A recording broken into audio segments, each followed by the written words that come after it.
Il y a plusieurs manières de lire.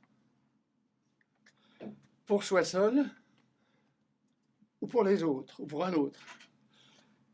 La lecture pour soi seul est intérieure, alors que la lecture pour les autres, se pratiquant à haute voix, généralement, est extérieure.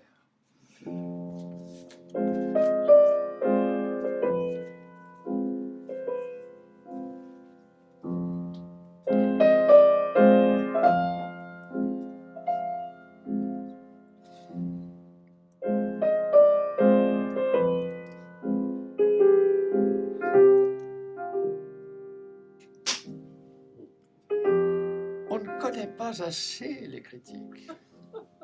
On ignore ce qu'ils ont fait, ce qu'ils sont capables de faire. En fait, ils sont aussi méconnus que les animaux, bien que comme ceux-ci, ils aient leur utilité.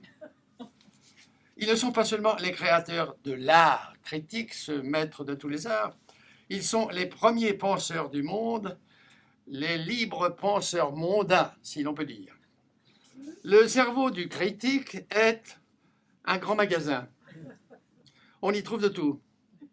Orthopédie, sciences, literie, art, couverture de voyage, grand choix de mobilier, papier à lettres françaises et étrangers, articles pour fumeurs, grand tri, parapluie, lainage, chapeau, sport, canne, optique, parfumerie, etc.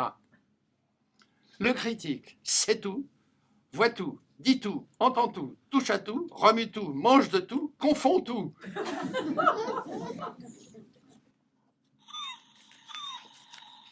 Pour ce qui est de moi, je suis né à Honfleur, Calvados, arrondissement de Pont-l'Évêque, le 17 mai 1866. Mais voici donc d'un certain âge, ce qui est un titre aristocratique comme un autre. Durant 27 ans, j'ai vécu dans une chambre de 15 mètres carrés, sans eau courante ni électricité.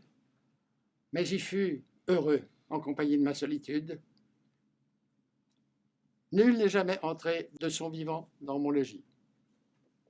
J'avais tapissé le sol de centaines d'enveloppes non décachetées. Je répondais aux lettres de mes amis et connaissances, mais jamais à celles de l'administration. 2 pianos droits étaient attachés dos à dos par une corde contre un mur. Plusieurs de mes parapluies étaient suspendus au plafond.